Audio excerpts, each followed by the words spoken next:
Ang sugo gyud sa Ginoo nato mga igsoon mao gyud ang paglakaw. Unya mulakaw ta aron isangyaw ang ebanghelyo. Lingi ay mong tupad ing na kapila na ka nakasangyaw. Ingnak no. Karon sa ako mong sugoon lakaw og pamaligya ang raffle tickets. No? Kaya nga naman, ang ebanghelyo sa atong raffle ticket, nag-ingon, listen, unite, and build. Paminaw sa pulong sa Ginoo o sa panginahanglan sa Ginoong sa Kristohanong katilingban, pakighiusa niini, binaagi sa pagpalit ninyo og mga raffle tickets, unya we can build atong mga projects dinhi og sa atong community. Ang gisangyaw sa mga apostoles mao ang kaluwasan, lawas o kalag. Nya kaning Ginoo basta mosugo din ni siya, kahibaw na ni siya daan nga naay kontra nga mubabag sa iyang mga sinugo. O kinsa man ang kontra, gisgutan ni San Pedro diri sa unang pagbasa, ang yawa. Ang yawa. Matod pa niya, ang yawa kuno, murag leon nga nagsigig libot-libot, nagngub, nangitag iyang tukbunon. Imagine kuno, ikaw maglakaw ka, nya gilibot-libutan na kag mga leon, ang sa imong bation. Lingay mong tupad ina, unsa imong bation, ang leon agngob na, nya gaagas ng laway ba, kay galaway ng gatanaw nimo ba? Unsa may imong bation? Nya unsa imong buhaton?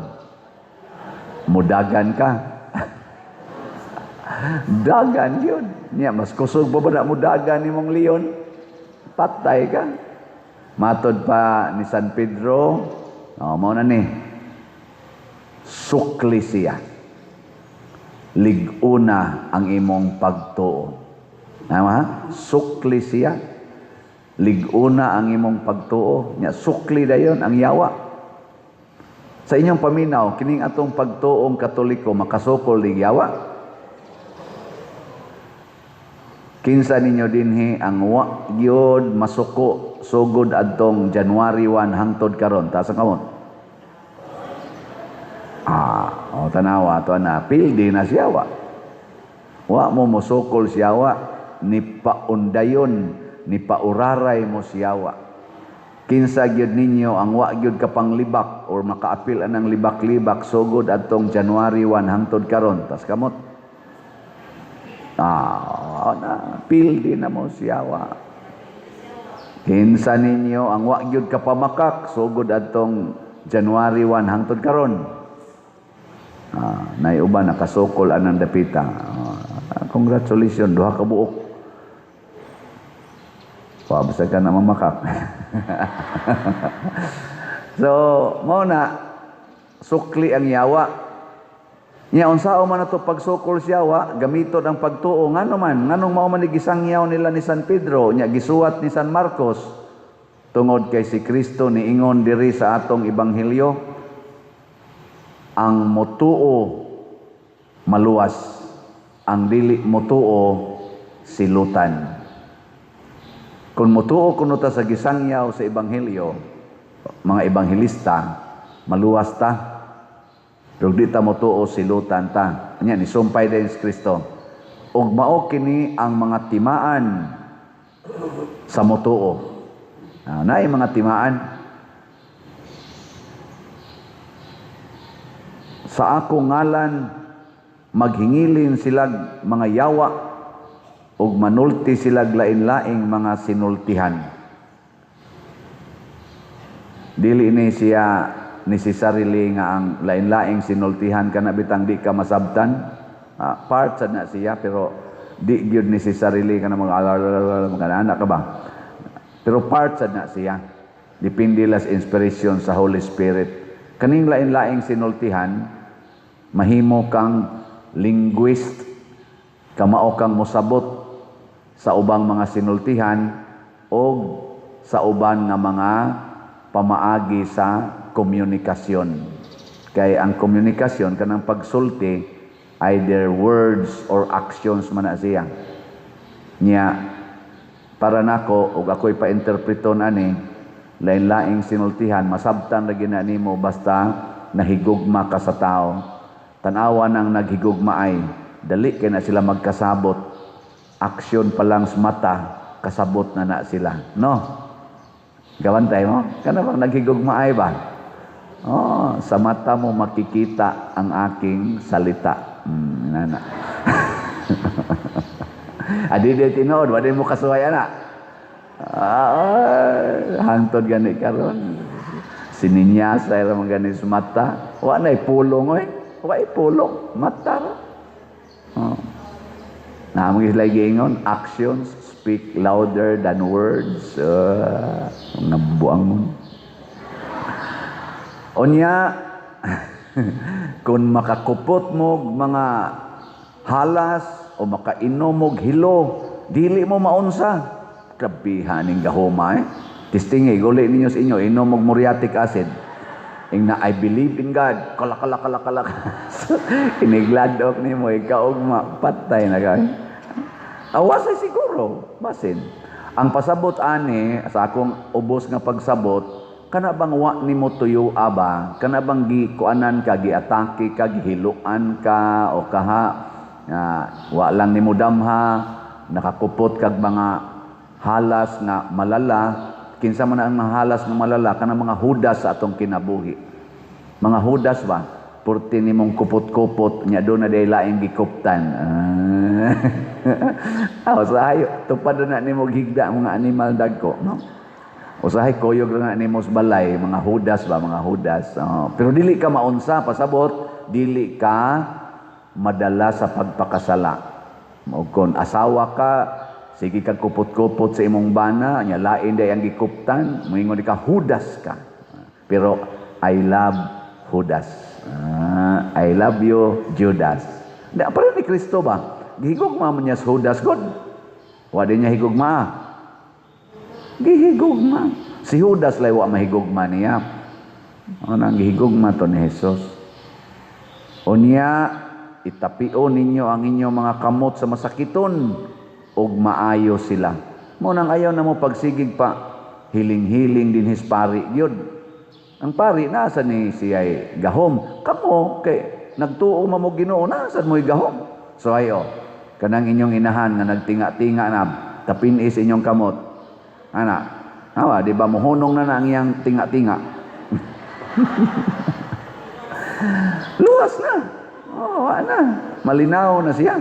Di naman na mo ginawa.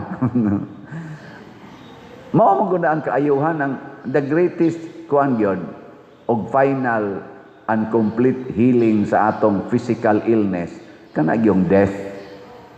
Tanawa, ang mga doktor basta nagginhawa pa ka, hala daghan kay gipamutang na. Tanawa inighunong sa imong ginhawa, panangtango na to nganuan, healed naman. Unsa pa may kapuslanan ato nga ayo naman na siya. Ana. No na, mo na atong gahom. Kasabot, dili ta mailad siyawa. Pastila, no? Kung nagsunod paani ang atong mga politicians karon dinis Pilipinas. Sa inyong tanaw, doon na kay nagsunod ani, nga kanang musukol gyud og yawa, nya mogamit gyud ilang pagtuo nga Diyos nun. Sikapa kunos mga Marcos group na ay nagamit nila ani. Ang sa mga Duterte, ambot lang, arabay magsigig post, nagibalikas ko nung President Duterte ang Ginoo. Sa mga Pinklawan, mga suod mo na sila pari sad. Nagamit ka sila aning gahom. Ambot lang. Sa mga pari, nagamit ba aning maong gahom? Mailhan ninyo, dili lang tingali perfect, mailhan nato lagi kung nagamit batas atong gahom sa pagtuong Dios nun. Unsa may una gyud, musukol gyud tag yawa.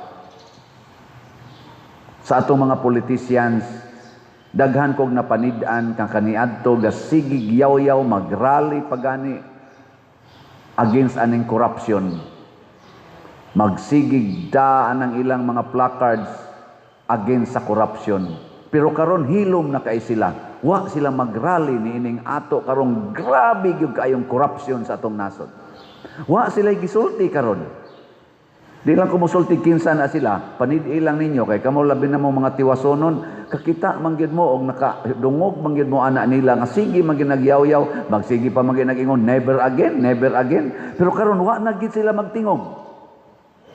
Nga porte man gining grabihas corruption karon. Mao man ni ang matud pa sa ubang mga politician bisan sa mga analyst, karong administrasyon na karon pa nahitabo ning corruption nga trilyon unya wa gyoy nanubag, wa gyoy naparusahan. Kinsa man noy mga nangapriso og daghan kay kaso, ang nitug-an nga kini mao ni ang corruption. Mao ni ang gada sa corruption. Maoy na nga priso, maoy daghag kaso, maoy naas bilangguan. Grabe kay karon, pero kadtong na nagsinggit sa una anti-corruption, anti aning mga unsa pa dihang mga krimen sa atong katilingban, hilom sila karon nabuntog sa yawa. Wa na musukol. Congratulations sa misukol. Og giunsa man pagsukol ni Kristo ang yawa, iyang higugma ang mga yawanon. Higugmaa ang yawanon, dumti ang yawa. O kinsa man tinuod nga image sa yawa, ang sala. Mo nang moingon tag, love the sinner, hate the sin. Higugmaa ang imong isig ka Pilipino, dumti ang iyang sala. O ibutang nato katong former President Duterte, naagito siya sala, crime against humanity. Ang pangutana, nahigugma ka niya. O imo sad siyang gibaliwala.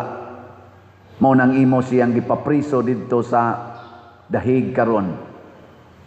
Nga wa gani siya kaso dinis ato sa Pilipinas. Unsa man na siya? Dili sa kana crime against human right. Isi Pilipino. Ikaw karon nasuko ka ni kunuhan gipang molestiya nga mga minors. Pero naghimo sa kag abortion. Dili day na crime against humanity ang abortion nga mag-average na kuno karon og 73 million abortions every year sa tibuok kalibutan. Di na crimes against life ang abortion. Hoy tubag. Anya, ngano wa may nagtingog ana? Sige, crime sa nang mumulistiya ka. Hikap ang pari sa minor, priso dayon. Pero mukumot sa iyang bata o mupatay sa iyang bata sud sa iyang tiyan ang inahan, dili crime. Nya 73 milyon na sila kabuok kada tuig. Wa ta ma-alarm ana, mga inahan nagpatay sa kaugalingon nilang anak sud sa ilang tiyan with the assistance of medical abortionist. Di ta ma-alarm ana. Dili ta sakitan. Dili na insulto ni Mama Mary. Dili na crime against the gospel. Kita mga Katoliko, nakusog kayo mo inom anang mga pills.